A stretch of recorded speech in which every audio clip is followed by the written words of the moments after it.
Award for Success Express, your business, career, and financial radio magazine. Hosted by Lisa and Nancy, editors of BigBlendMagazine.com.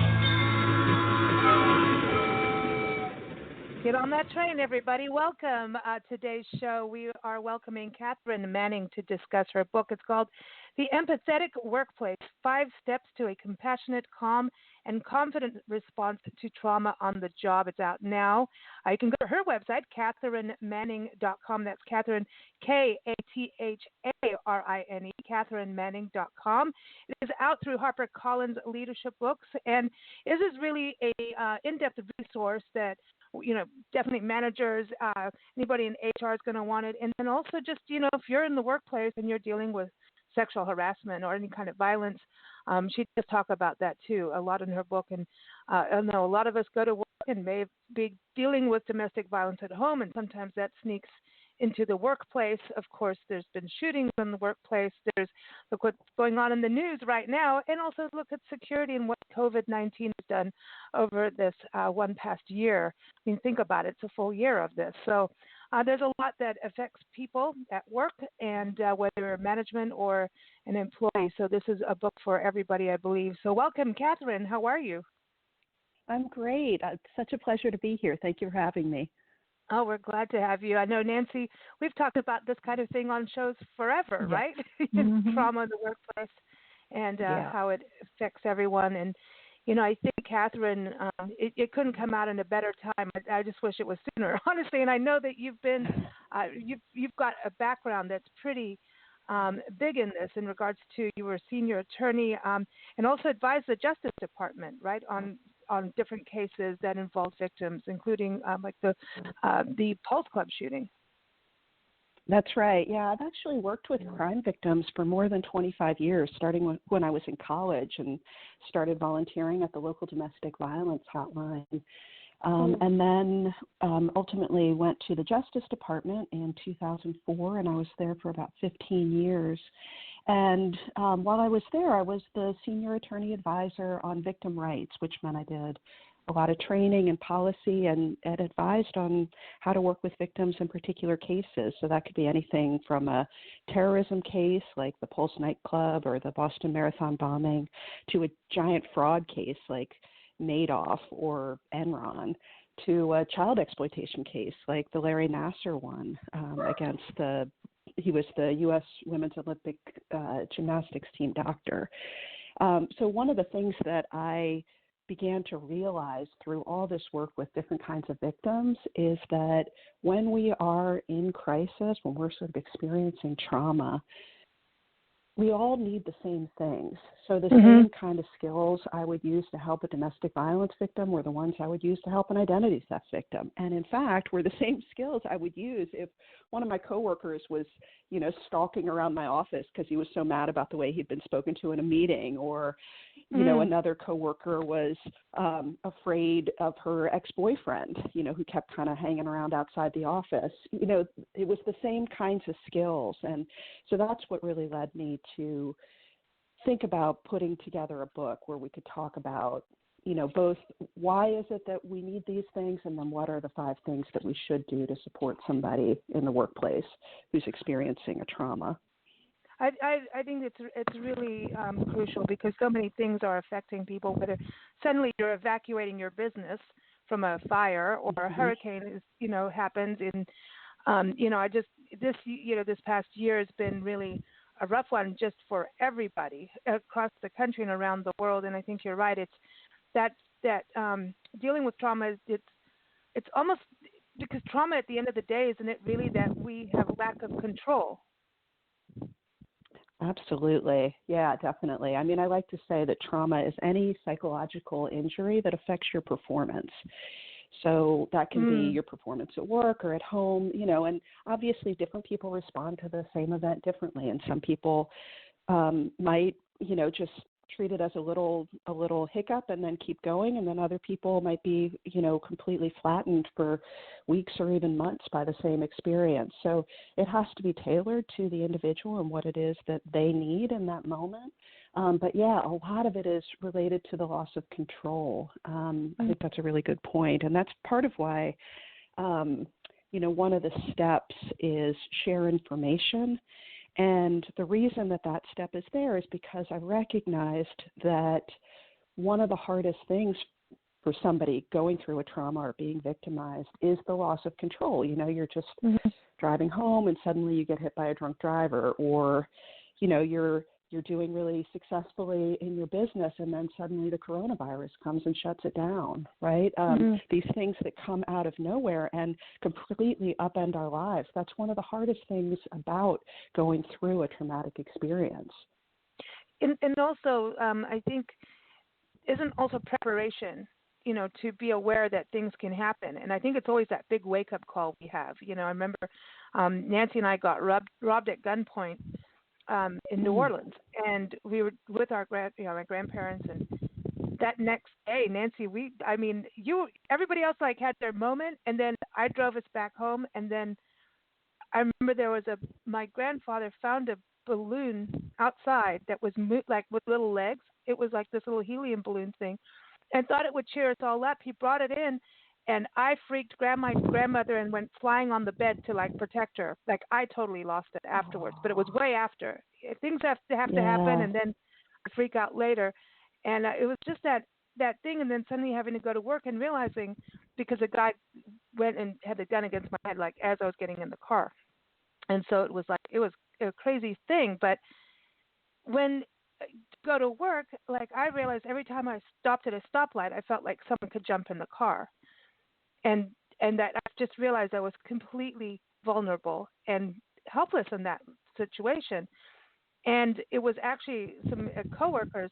One coworker was like, "You need to drive out to my house at night because it's out in the boonies, and you need to." And from there, maybe you'll start to understand what it's. You'll not understand, but you'll start to overcome your fear a little bit by doing that. And it actually did work. It was a coworker who helped me through, because I was kind of scared to go to and from work. Oh gosh, I'm so sorry that happened. That sounds awful. Well, it did. It happened. And you're right. These things, they don't affect us in the way that we expect them to. We think that it's gonna. We have this vision of what it looks like to be a victim of a crime, and we think that this is what is going to happen, and this is the way we expect people who are going through something difficult to react. And our brains are all different, and our life experiences are all different, and so you can't predict. And it can come up in ways that surprise you, like you've talked about with the balloon. Things will just suddenly hit you a certain way. For me, there's a thing that always gets me, which is when a very close friend of mine died of cancer when we were in our 20s. It was awful. Oh. And in her room in the hospice, her family had put up some fresh lavender. Now, that smell of lavender, to this day, I start to get a little bit short of breath, and it's like I walk into a spa, which is all tranquil and has this, nice music, and I start to hyperventilate a little bit because I'm just right back in that room. And it's just those things. They can hit you in unexpected ways, and you can't predict it.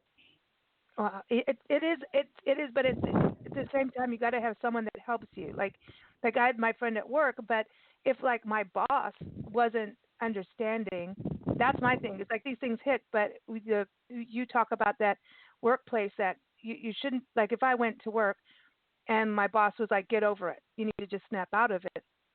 I don't think I would have been able to get past it very easily. You know what I mean? And work through it. If I didn't have that support. At the workplace, because we spend so much time at work. You know what I mean? It's like your other home. Absolutely. And the thing that I think is really incredible about when we do support people who are going through a traumatic experience, we do see their healing rates skyrocket, right? So people are more likely to access the resources they need to heal from the effect of the crisis, and that's phenomenal. It also does a lot for our workplace. So in terms of enhancing trust. So there was a study that Google did.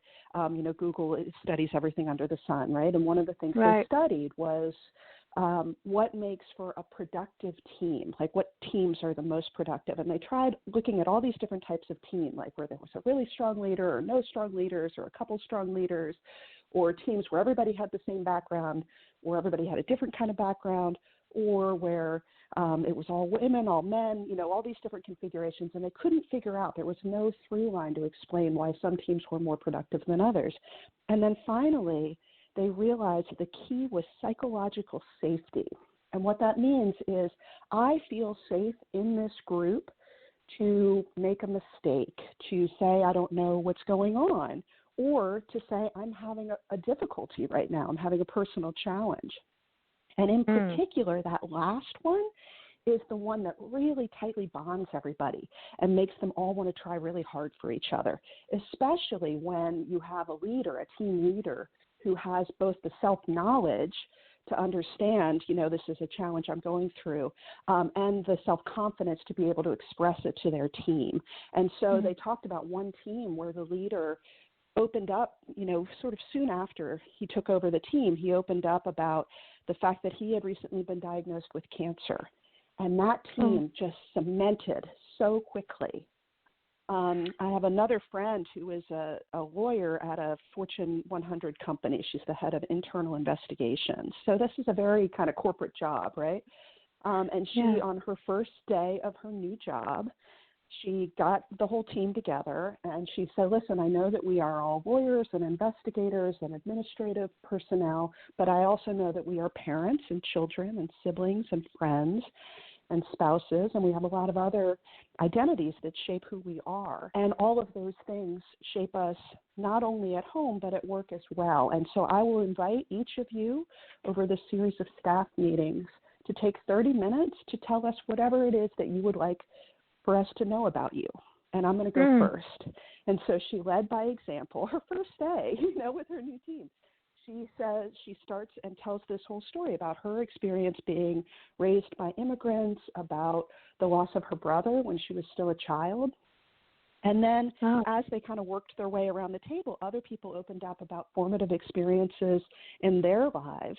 And that meant that that team became so tightly bonded that then when the unexpected happened, like my friend's mother passed away very suddenly, and she said, I am going to need some help for a little while here, you guys. I can't function in the normal, the way that I have been. They all pulled together for her. And then the same thing happened when coronavirus hit or when they had, sort of big adverse rulings, court rulings. The team all pulled together instead of splintering. And it was because they had been able to talk about hard things and support each other through them. Oh, wow. I think, that is creating an ultimate teamwork, getting everyone together to share. And that's an experience. I think that's part of, what the beauty of what you're talking about is you're actually creating these positive experiences to get through the negative experiences that happen. And then negative experiences can make things a little stronger. I think also, your work zone is important too, because like you talk about domestic violence and how that goes into the workplace. And I know we've talked about this a lot with Nancy Ward-Heinrich's the employment attorney on our show, how, it's actually getting to the point there are protections and there are laws depending on where you are in the world against for the employer having to understand an employee going through domestic violence or also need to, do some kind of security. And if the employee needs to go off into a shelter or go somewhere away, that it needs to be able to happen because those guys will come and stalk the workplace. And that's a scary thing for everybody. Yeah, 100%. There were studies that showed that something like a little more than a third of full-time employees have been victims of domestic violence, and of those, 3/4 have been harassed in the workplace.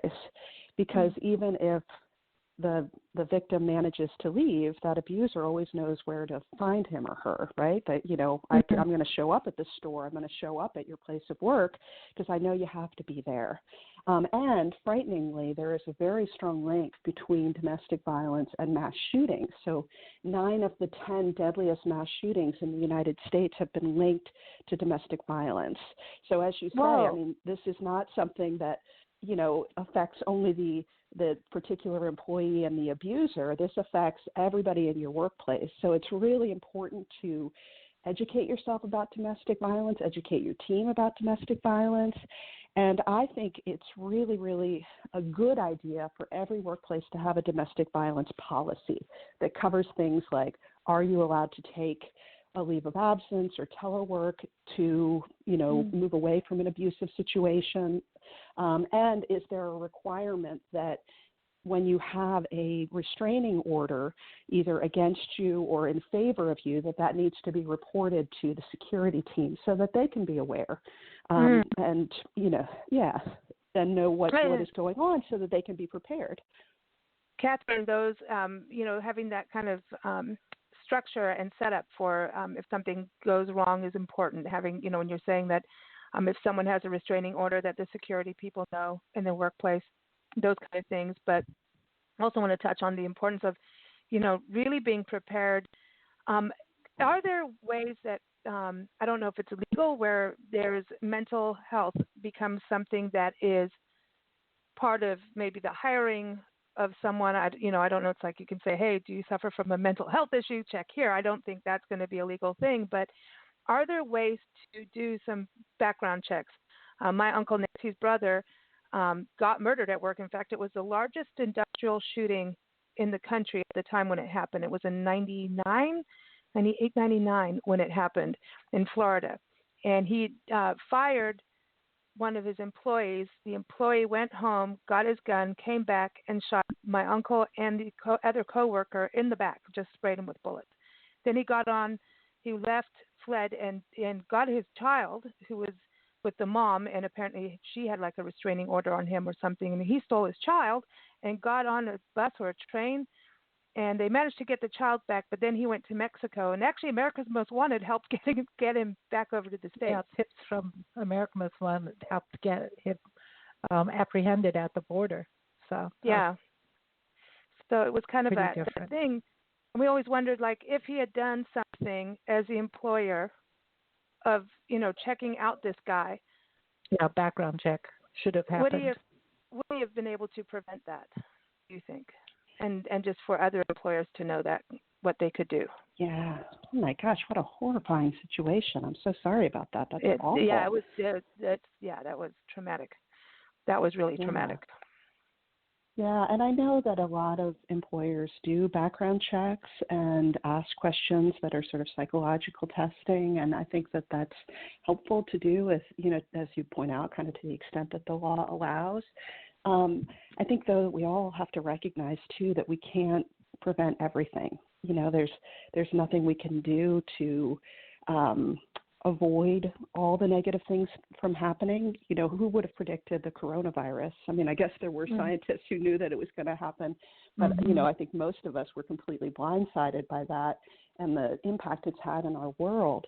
And so I think that one of the best things that we can do as employers, as coworkers, and honestly as community members, as, family members, is to do what we can to both take care of ourselves, keep ourselves happy and healthy, and do what we can to support the people around us.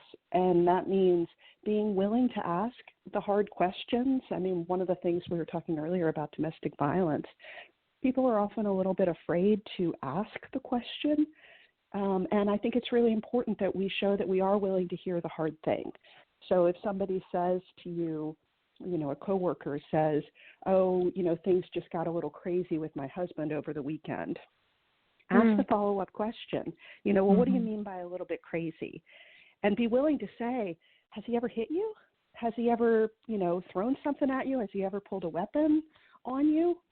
Be willing to ask that question. And I think often people worry. They feel like, oh, well, gosh, I'm going to be putting that person on the spot, or I'm going to be making them uncomfortable. But in my experience, people are often relieved that there is somebody who is willing to listen to them in an open and non-judgmental way. And then once they share information with you, you are able to do what you can to support them. And obviously they always have to be the lead on that. You can't force people to take any steps, but you can provide them with resources that might be helpful. And no matter what, you're showing that you are a sympathetic ear. You're somebody that they can come to when they need help. And that can make a tremendous difference. That really can make all the difference in the world. I think there's so much domestic violence in the world that probably half the people in your workplace have gone through it. You know what I mean? It's that people can connect through because there is just so much of it. Yeah, I'm glad you point that out. I think it's a lot more prevalent than people realize. It is, in my experience, a significant percentage of most communities, whether it's a church or a workplace or a neighborhood. It's a lot more prevalent than you might think. And I think a good number of us have been brought up, I know I certainly was, brought up to not air your dirty laundry, as they would say. Anything that happened inside the house must stay in the house. That kind of upbringing keeps people from speaking freely, and that keeps them from getting out of the situation or getting help.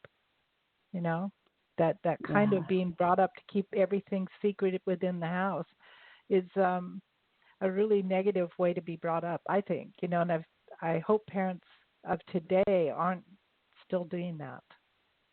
Yeah, absolutely. And, I think that is across the board in all kinds of issues as we parent, whether that's our own kids or as educators or other kids that we are close to. Understanding the importance of making it okay for people to have negative feelings, have scary feelings. Don't try to short circuit them and tell people that's not okay to talk about. You want kids to know that it's okay to talk about the scary, hard things and that you are going to just continue to love them right through it. And then they're more comfortable to come to you. You always want to be a resource for a child. So, because you don't know, as you say, you don't know what it is that they're experiencing either in their home or at school. And you want to make sure that they know that you're there for them and that you will see them through it, whatever it is, and help them in whatever way you can. I wanted to touch on going back to mental health. Is there something we can adopt into workplace culture that like they're doing, sexual harassment training? Is there something like, especially when you think about people that look at the police force, right? Right now, look at all the discussion and there's protests over what's going on. Yet, are there steps to help those who are, the police men and women are in conflict every day. They're always, how can we expect them not to be scared, of going to a domestic violence, call? That's a scary thing no matter what. So that has got to be just like our men and women coming home from Iraq or Afghanistan, looking at post-traumatic stress disorder. I think that those in that kind of workplace culture need to have some kind of help and support, maybe is the word, some mental health support, because I think they need it. And I think that's part of the problem we're having right now is that they're probably not getting as much support as we all think, or I'm not sure, I'm not in that industry, but I just feel like that there should be more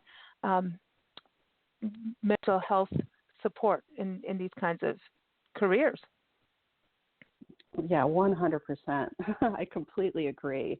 And I think you're right. It's about a culture shift. It has to be an understood part of the job that we have to take care of our mental health. One of the statistics that I came across when writing the book is that attorneys who worked in the family courts actually had higher levels of PTSD than even the social workers who were working on those same cases. And the thinking is because the social workers had a culture of, we talk about the hard things. We recognize that we have to prioritize mental health. And instead, the lawyers feel like mental health is just something that is, I'm all about, the intellectual and I have to win this case or, be a strong advocate. And that means that I can't admit that this is having an effect on me and that, I am getting depressed or I'm getting anxious.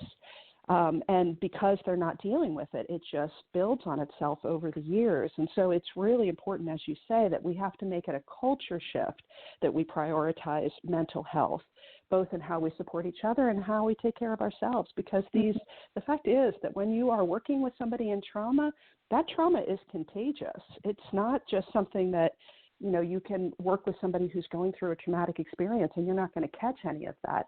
We are all built to be empathetic people, which means that feelings are contagious. There's this fascinating study that I loved that was of monkeys. And they were looking at monkeys in the lab, and they had their brains hooked up to these different brains. Part of the brain would light up when they did different activities. And then the researchers took a little break, and they brought their lunch in, and they sat down to eat lunch in the lab. But the monkeys were still hooked up to the machines, and they found that the monkeys' brains lit up when they were watching the researchers eat in the same way as if they themselves were eating. And that's when they discovered this thing in our brain called mirror neurons, which is a part of our brain that literally allows us to feel with the feelings of the person we are observing or interacting with. And so if I am, talking to somebody who has just had a very traumatic experience, that means that they're having a brain response to that. So that means that they're getting a surge of adrenaline. That's kind of our fight or flight reflex.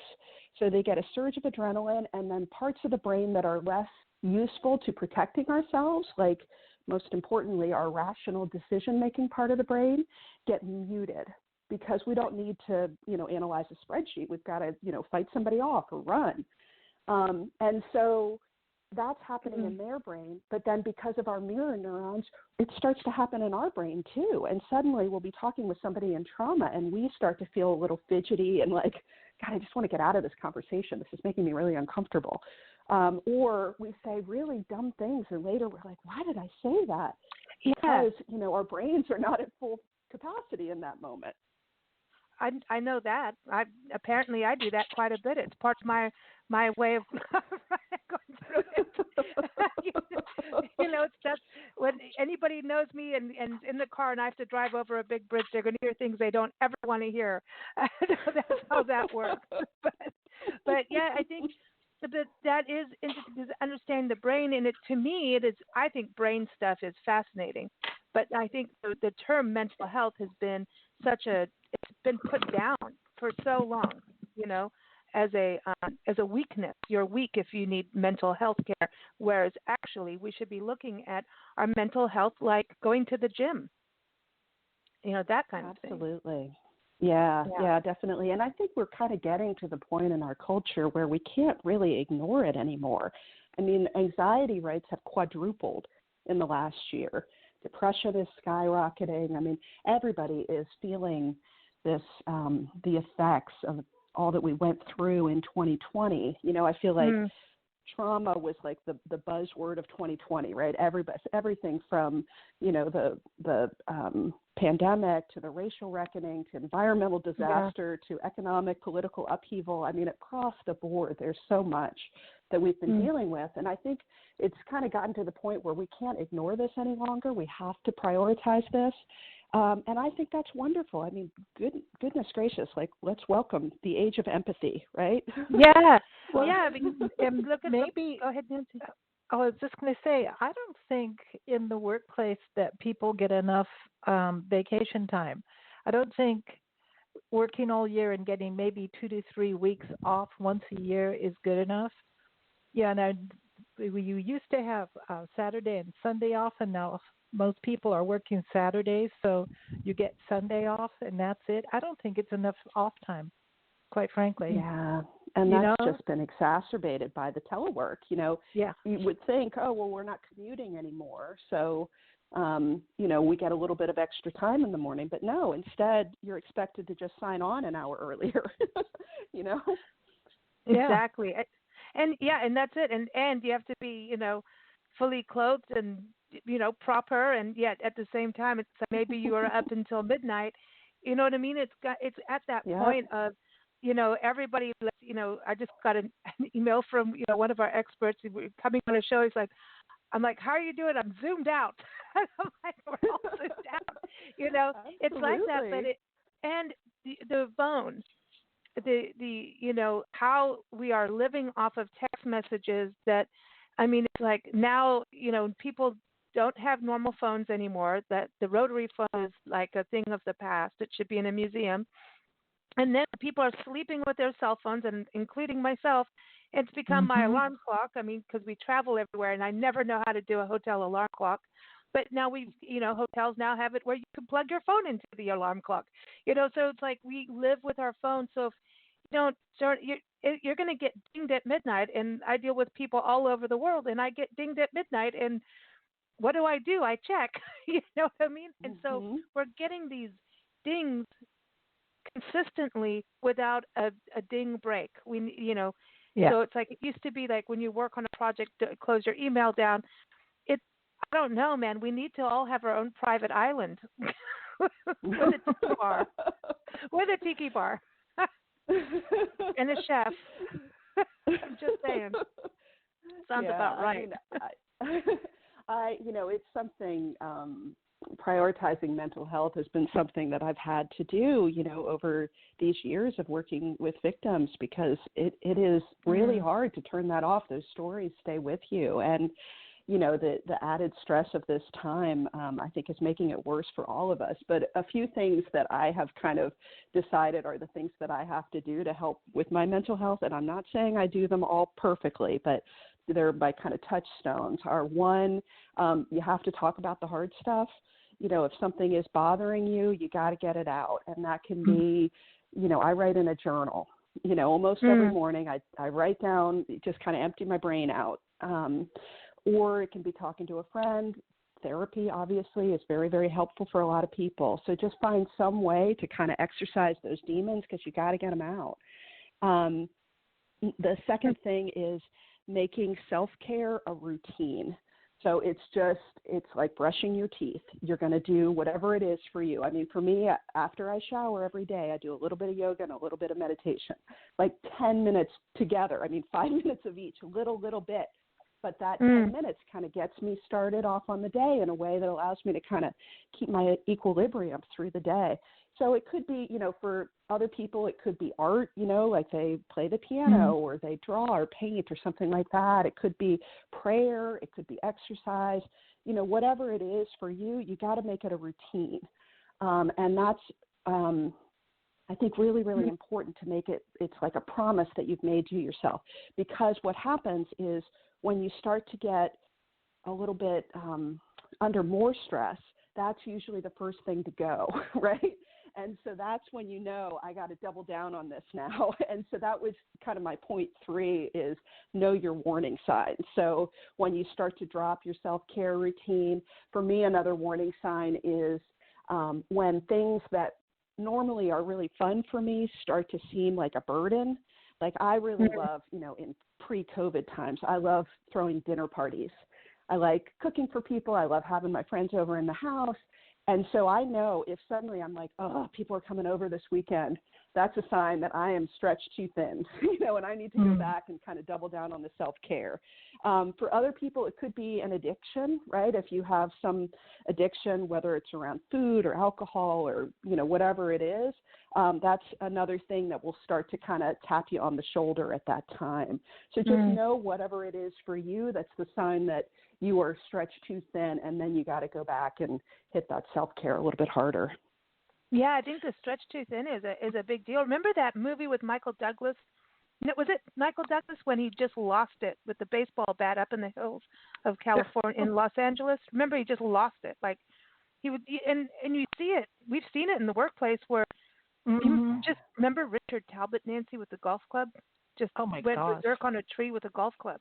just absolutely lose it It was and have like, wait, step back. This guy's yeah, crazy. yeah. I mean, I know that I tend to get really loud. Like if I've been pushed too thin and I've allowed myself to be pushed too thin, because I'll handle, and then it's like, oh, dude, everyone gets to hear Lisa. Sorry, neighborhoods across America as we travel full time, people get to hear it, But it's that warning is true. But I think we have this pressure, and it's very much I'm going to say America as a culture is really like that. And growing up in different countries, it wasn't. It was, mañana time is cool. Yeah.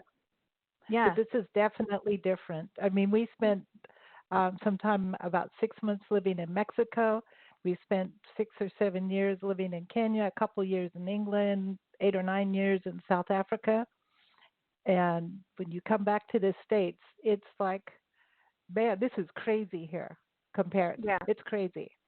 Yeah. It's everybody is so. This is the first thing I noticed.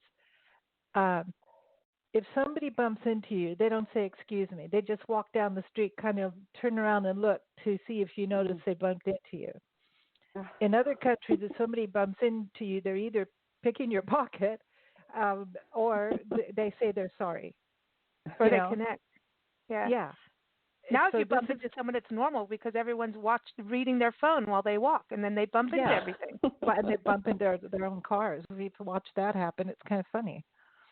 So, but it is this. We're not really aware, and that's one of the things that I know. When things are, if something bad's going to happen, you're going to be one of the victims if you're not aware, because there are signs when things are about to go down. There are really, truly signs of when something not normal or not right is about to happen. There are signs. But if you're not aware and you're playing on your phone, you may become one of the victims. Yeah, exactly. Absolutely. I think,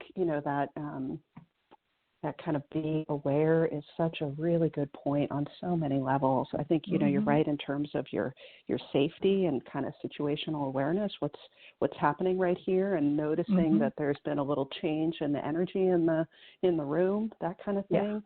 I also think it's just key to our emotional intelligence. How do you lead a team? How do you kind of recognize what's going on with people? Because people are giving you clues all the time about what is happening with them in their body language and their phrasing. Are they willing to make eye contact with you or not? And that can be anything from this person is saying that he's done with this thing that he's promised me and it's clearly not done to, there's something, there's some challenge that he's having that I don't know about and I need to explore that further. You're always getting messages, and, you're absolutely right. The more that we are disengaged with each other, that we're looking down at our phones, the more we miss that. It also makes us less happy. I mean, all of the studies are showing that our happiness rates are declining as, cell phone usage goes up. And isn't that crazy? And, I happened to be reading an article recently about small talk, and I got to say, I'm a little bit of a, more introverted. I'm not the person who's going to chat on an airplane. But after reading this research, I'm thinking I should be doing more small talk because it showed that it makes you smarter, actually. Like you are better at planning and kind of prioritizing things. And it made people happy. Even people who said they hated small talk were happier after an experience of just a little interaction. So funny. that really makes me laugh. Because Lisa and I have this thing, like, if one of us ends up talking to a stranger for whatever reason, the other one goes, "Aha, you did small talk." And we talk for a living. It's really about listening, and connecting. And I think you do get to understand places and people a lot more by, small talk. You can read the vibe of what's going on and wherever you are. It's part of situational awareness. And I think you can't really have situational awareness if you're not aware of yourself. And that's what I like about what you're talking about, self-care. I'm having those moments of journaling and, all of that. And, It's like I have my moment in the mornings. Like I will, and there's times where I can't do it, and it just, all hell breaks loose when you open your eyes. But if anything, I just have those few moments of Zen. Like I'm like, this is my moment of Zen. No one can say anything, but it depends on where we are and what dogs we're taking care of. Yeah, you have your moment of Zen, or cats, But it is that. It's like you have those few moments where you can, okay, breathe, relax. You can go out into the world. It's going to be a great day. Just kind of that. I don't know, touching base with yourself. Because if you can trust yourself. It's like you have to self-trust to be able to handle whatever's going to come at you. It's going to happen. The self-awareness and that situational awareness. We probably would not have been robbed in New Orleans at gunpoint if we weren't chitter-chattering with my grandparents. Yeah. And we, we're very aware people. But so remember, though, out of what happened, Lisa had a gun at her head. I couldn't see because I was sitting next to her, and I didn't see a gun until later. So I couldn't figure out. I'm telling her, just slam the door. Close the door, close the guy out. And he's right there, because of where she was situated, I didn't see the gun. So, I'm like, let's just slam the door on him. She was telling him where to go. Really.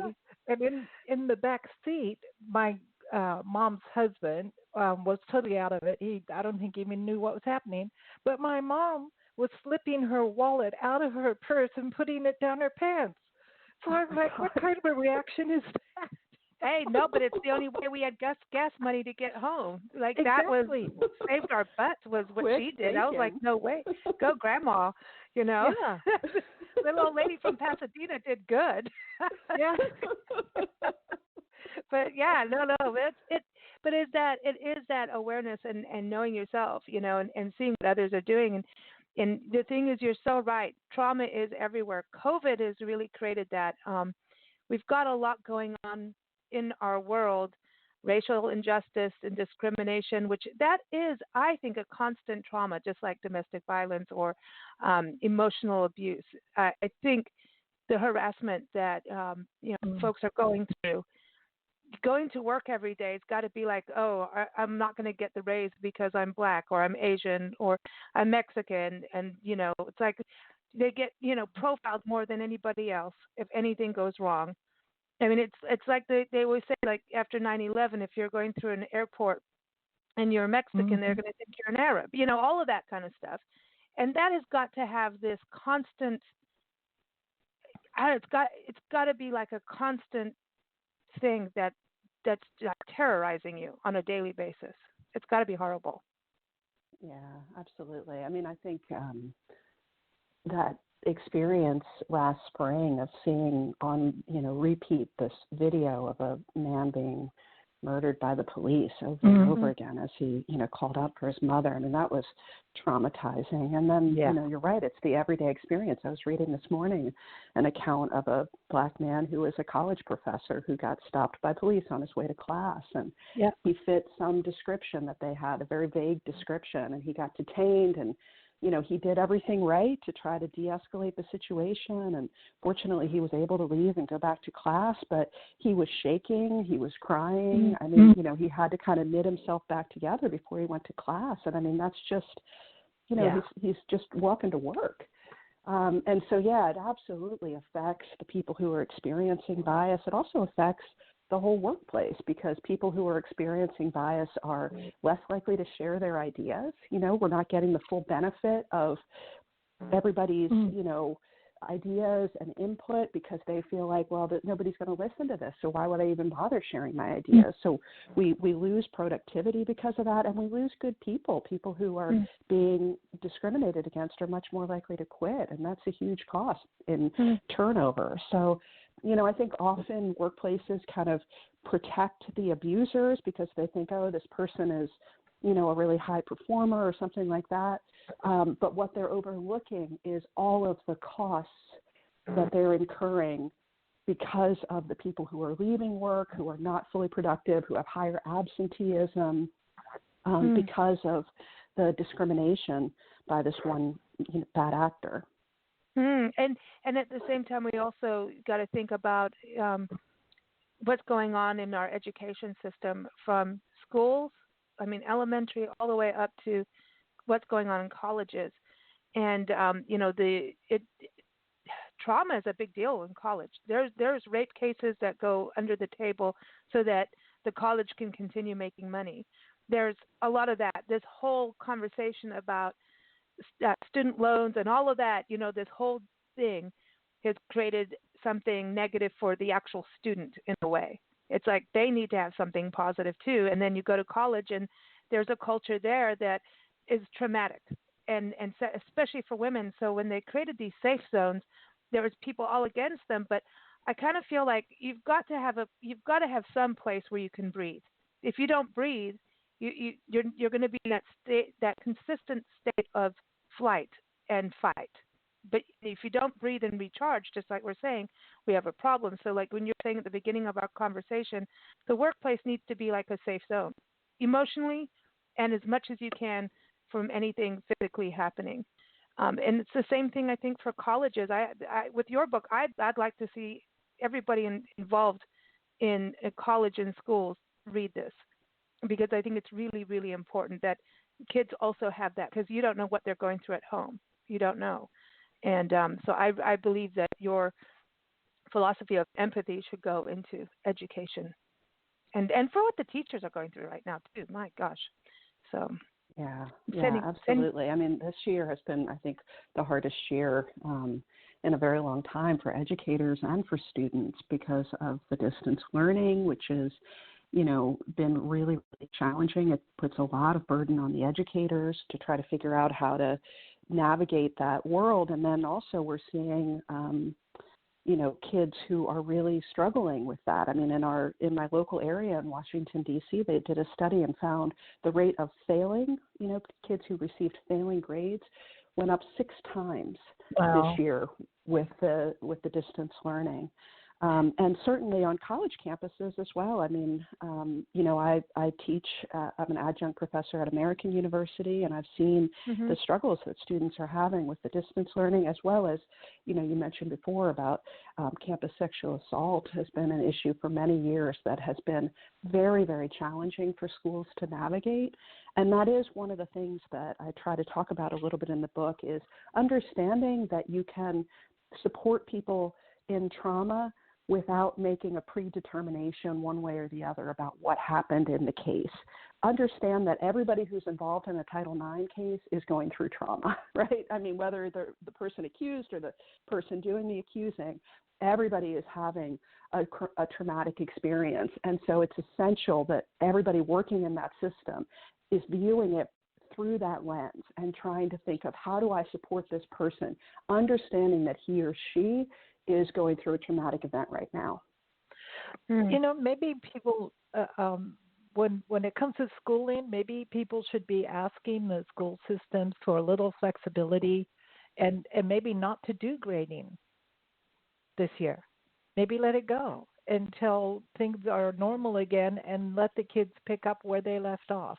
Because it seems really unfair to me that you would be still graded when the circumstances are so different than what they are normally.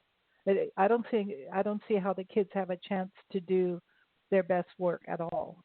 So I don't know. I think it's unfair, and maybe it's time to use flexibility and say, okay, this year we're across the board, we're not handing out a grade.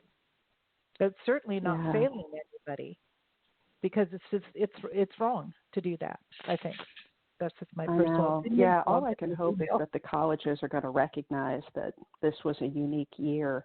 But it is hard. I mean, that they're being graded at all, because that adds to the pressure. They are feeling the same pressure that all the rest of us are. They're scared about coronavirus. They're upset about everything that's happening, with the racial reckoning. All of these same things are affecting them too. And they have even fewer, self-management skills than we do as adults in a lot of cases. So it has been a really, really hard year on kids for sure. Yeah. Well, Katharine, thank you so much, number one, for writing the book and all the work that you've done in the years. And we really look forward to everyone getting your book.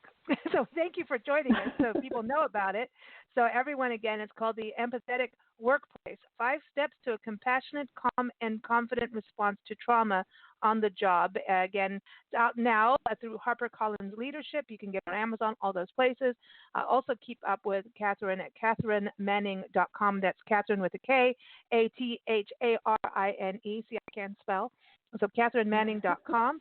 You can also keep up with her at Blackbird-DC. That's the website, Blackbird-DC.com.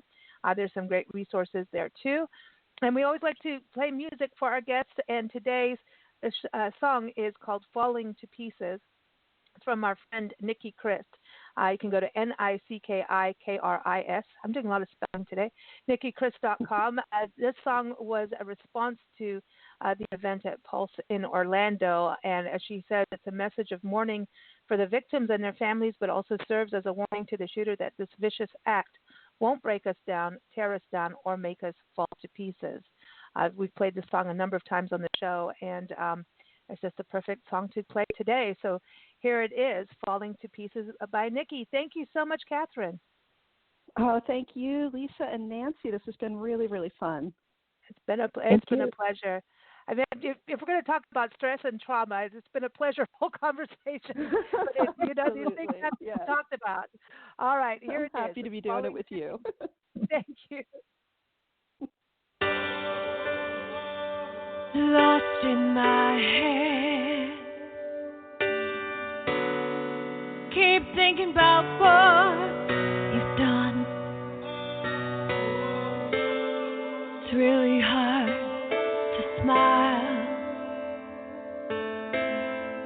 Could you have done this to your own child? And I don't even know why.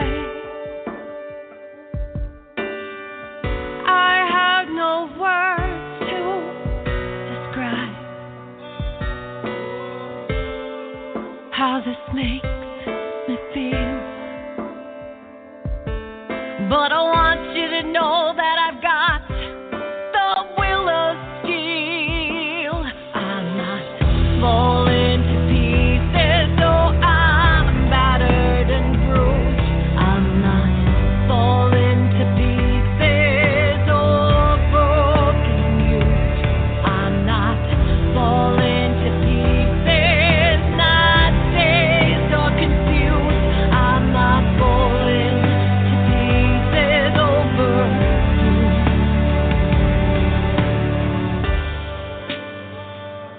Letting go of all this hate I feel inside. Let me tell you, no, I